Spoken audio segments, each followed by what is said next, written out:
करुणावतारम संसार सारम भुजगेंद्रहा सदा वसंतम हृदयारविंदे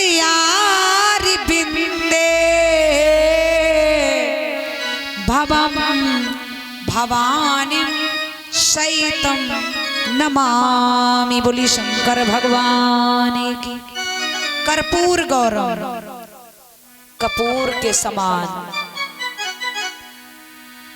कर्पूर गौरम कपूर के समान गोरे हैं। कर्पूर गौरम करुणावतारम करुणा के अवतार हैं। और संसार के कैसे हैं महादेव? सार हैं। करुणा के अवतार हैं और संसार के सार हैं। कर्पूर गौरम करुणावतारम संसार सारम भुजगेंद्र हारम। भुजाओं में महाराज, गले में यानी सर्पों की माला धारण करने वाले महादेव हैं। संसार का जो विष हम लोगों के अंदर है, ये महादेव विष को पान क्यों करते हैं? क्योंकि सोचते हैं कि संसार हम पर बेर चढ़ाता है, धतूरा चढ़ाता। भगवान धतूरे में क्यों प्रसन्न रहते हैं?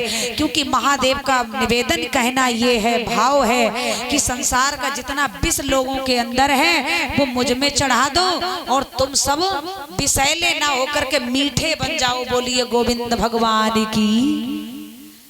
भुजगेंद्र हारम सदा वसंतम सदा सदा भवानी के साथ में रहने वाले बसने वाले हैं। सदा वसंतम हृदयारविंदे और भवम भवानीं सहितं नमामि। ऐसे महादेव हैं। महादेव कोई साधारण है क्या? महाराज महादेव सुंदर रूप में जब आए तो सारे लोग प्रभावित होकर प्रशंसा करने लगे।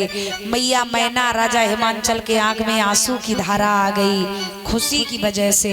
अब बाराती ऊधम करने लगे शुक्र और शनिचर। बोले बाबा भूख लगी है। मैया मैना बोली बारात में तो बहुत देर में भोजन मिलेगा, इंतजाम में टाइम लगेगा। तो बोले बाबा बोले तुम्हें बारात की भोजन की पड़ी है। और यहाँ तो देख रहे अभी शादी नहीं हो पा रही है, चुप हो जाओ ना।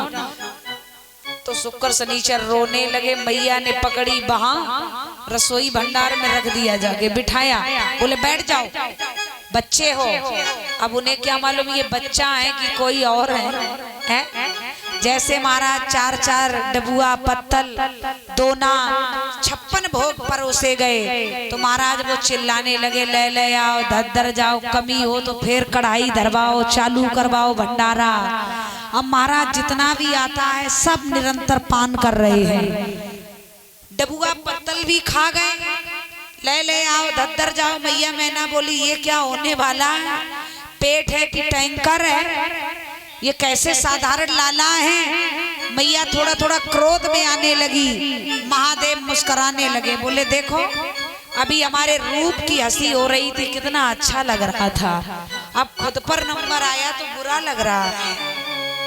मैया मैना दौड़ के गई, महादेव ये कैसे बच्चे आए हैं, सारा रसोई भंडार का भोजन खा गए हैं, फिर भी चिल्लाना बंद नहीं कर रहे। भोले बाबा मुस्कुराए, बोले मैया जाओ उनकी पत्तल में तुलसी का दल परोस देना, उनकी भूख शांत हो जाएगी। मैया मैना ने उसी समय तुलसी का दल परोसा, भूख तृप्त हो जाती है। अब मैया बोली लड्डू खाओगे? बोले नहीं। बोले पेड़ा? बोले नहीं। बोले छेना? बोले नहीं। बोले फिर क्या खाओगे? बोले अब कुछ नहीं चाहिए, आत्मा तृप्त हो गई है। उसी समय नया भोजन भंडार में भोजन बना। अब भोले बाबा मैया पार्वती का सबसे पहले बरमाला पड़ा है। इसके बाद में महाराज परीक्षित जी सारी बारात भोजन के लिए बिठाई गई, तिलक किया गया, दान दक्षिणा दी गई, मान सम्मान राजा हिमांचल ने किया। जब भोजन के लिए महादेव बैठे तो एक तरफ अंधा भूत है और एक तरफ बहरा है। अंधे बहरे को महादेव ने अगल बगल में बिठाया। बोले एक जगह बिठा दिया तो विवाह गड़बड़ में हो जाएगा, भामरे तो अभी बाकी है। अभी तो जयमाला ही पड़ा है, कहीं ये लड़ गए तो फिर क्या होगा। एक तरफ अंधा एक तरफ बहरा बैठाया, और जैसे भोजन परोसा गया तो महाराज अंधा की नजर बहरा पे, उसको दिखाई नहीं देता। वो तो अपने चक्कर में कि आए तो हम लग्गा लगाएं, लेकिन जो बहरा था उसकी नजर अंधे की पत्तल पर हो गई। बोले इसे तो दिखता ही नहीं, तब तक हम लग्गा लगा देंगे। तो जैसे भोजन परोसा गया तो बहरे ने क्या किया, होशियारी की कि अंधे